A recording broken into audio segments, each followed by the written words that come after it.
Hello guys, तो कैसे हैं आप। तो आज मैं एनिमल मूवी को शॉर्ट में एक्सप्लेन करने वाली हूँ, तो अपनी आंखों को आखिर तक टिकाए रखिएगा। फिल्म की कहानी शुरू होती है इंडिया के एक मशहूर बिजनेसमैन बलवीर सिंह से, जो कि स्वास्तिक स्टील नाम की कंपनी का मालिक होता है। बलवीर अपनी प्रोफेशनल लाइफ में जितना स्ट्रॉन्ग होता है उतनी ही कमजोर उसकी पर्सनल लाइफ होती है, जिसकी वजह से वो अपनी फैमिली को बिल्कुल भी टाइम नहीं दे पाता। बलवीर के 3 बच्चे होते हैं, 2 बेटी और 1 बेटा, जिसमें बेटे का नाम रणविजय होता है, जिसे विजय सिंह भी कहते हैं। विजय अपनी फैमिली से बहुत ज्यादा प्यार करता है, खास तौर पर अपने पापा से। ये जानते हुए भी बलवीर अपने बेटे को बिल्कुल भी टाइम नहीं देता। फिर भी विजय की जान अपने पापा बलवीर में ही बसती है, लेकिन अक्सर विजय अपनी हरकतों से अपने पापा को नाराज करता रहता है। ऐसे ही एक बार विजय अपनी बहन को रैगिंग से बचाने के लिए उसके कॉलेज में गन लेकर चला जाता है, जिस वजह से बलवीर विजय को अमेरिका के बोर्डिंग स्कूल भेज देता है। फिर कुछ साल बाद विजय अपनी पढ़ाई पूरी करके इंडिया वापस लौट आता है और एक दिन अपने पापा के बर्थडे फंक्शन पर विजय अपने जीजा जी के साथ झगड़ा कर लेता है, जिसकी वजह से बलवीर उसे घर से निकाल देता है। उसके बाद विजय अपनी एक स्कूल फ्रेंड गीतांजलि से शादी करके अमेरिका वापस चला जाता है और वहीं पर सेटल हो जाता है। इसी तरह से पूरे 8 साल बीत जाते हैं और विजय अपनी वाइफ और बच्चों के साथ मस्त लाइफ एंजॉय कर रहा होता है। फिर अचानक एक दिन उसे पता चलता है कि उसके पापा पर किसी ने गोली चलाकर उन्हें मारने की कोशिश करी है। ये सुनकर वो तुरंत अपनी बीवी बच्चों को लेकर इंडिया वापस आ जाता है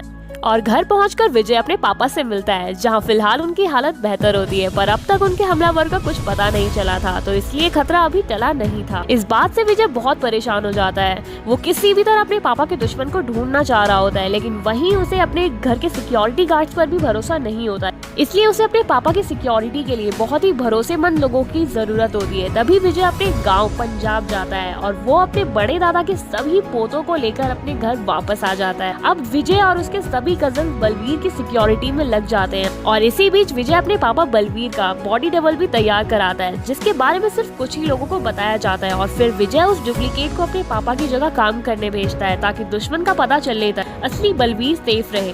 फिर एक दिन जब वो डुप्लीकेट आदमी कार से अपनी फैमिली से मिलने जा रहा होता है कि तभी उसे कई सारे दुश्मन आकर घेर लेते हैं और उस पर धड़ाधड़ गोलियों की बरसात करने लगते हैं। फिर एंट्री होती है दुश्मन के लीडर असरार की। वो वहाँ आकर उस नकली बलवीर को असली समझकर उसे गोलियों से भून देता है, जिसके अगले दिन विजय को ये पता चलता है कि उसके पापा को मारने की प्लानिंग उसके जीजा ने की है। ये सुनकर तो लिटरली मैं भी शॉक्ड हो गई यार। फिर विजय एक दिन अपने सभी कजन्स के साथ वरुण की एक बिजनेस मीटिंग में जाता है और उसे मार डालता है, पर खेल अभी खत्म नहीं हुआ था। गाइस, विजय को ये मालूम था कि वरुण के अलावा कोई और भी है जो उसके पापा को मारना चाहता है, लेकिन विजय उस दूसरे आदमी को नहीं जानता था, इसलिए विजय और उसके कजन्स अभी भी अलर्ट थे, क्योंकि उन्हें पता था कि उनका दुश्मन बहुत ही स्ट्रॉन्ग है। इसलिए विजय और उसके कजन्स एक वेपन डीलर से गन खरीदने जाते हैं। तभी असरार वहां 300 आदमियों को लेकर पहुंच जाता है, जिनसे विजय और उसके सभी भाई मिलकर लड़ने लगते हैं और एक एक करके उन सभी को मार डालते हैं। और आखिर में असरार वहां आकर धोखे से विजय पर फायर कर देता है।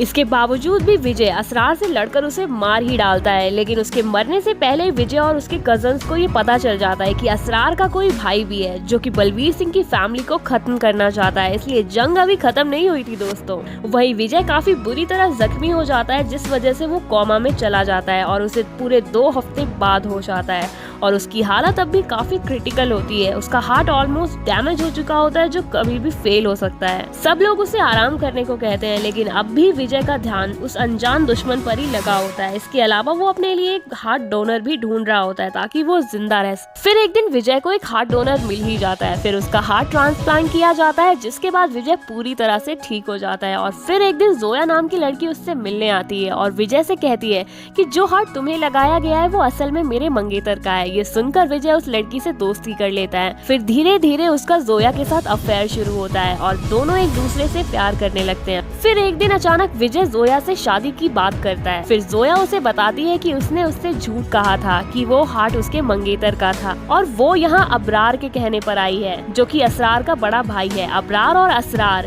बलवीर सिंह के रिश्तेदार थे, जिनके बारे में विजय नहीं जानता था। और जोया उसे ये भी बताती है कि अबरार अपने छोटे भाई की सर्जरी करा के उसे विजय का डुप्लीकेट बना रहा है, ताकि जब कभी विजय अपने घर से दूर रहे तब वो नकली विजय बलवीर के पूरे परिवार को खत्म कर दे, जिससे सबको यही लगेगा कि विजय ने उन्हें मारा है। इससे असली विजय को जीते जी ही मौत आ जाएगी। जोया बस यहाँ विजय को बहलाकर उसे अपनी फैमिली से दूर करने आई थी, ताकि अबरार का डुप्लीकेट भाई विजय बनकर सभी घर वालों को मार सके। लेकिन अब जोया विजय से सचमुच प्यार करने लगी थी, इसलिए उसने विजय को अबरार का सारा प्लान बता दिया। कमाल की बात तो ये हुई कि विजय पहले से ही जानता था कि जोया को यहाँ उनके दुश्मन ने भेजा है, और क्योंकि वो अपने दुश्मनों के बारे में जानना चाहता था, उसने जोया के साथ प्यार का नाटक किया। ये सब इन्फॉर्मेशन देने के बाद विजय जोया को छोड़ देता है और फिर विजय अपने पापा और दादाजी से अबरार के बारे में पूछता है। तब उसके दादाजी बताते हैं कि अबरार उनके छोटे भाई का पोता है, जिसके पापा ने अपना धर्म बदल लिया था। कई साल पहले विजय के दादा ने अपने छोटे भाई के साथ मिलकर स्वास्तिक स्टील कंपनी शुरू की थी, लेकिन बाद में उनके भाई ने कंपनी में काफी फ्रॉड किया, जिसकी वजह से उन्होंने अपने भाई को कंपनी से बाहर निकाल दिया। और फिर कुछ साल बाद उनके भाई ने खुद को आग लगाकर सुसाइड कर लिया, जिसके सदमे में अबरार गूंगा हो जाता है। फिर बाद में अबरार का पापा स्वास्तिक में अपना हिस्सा मांगने आया,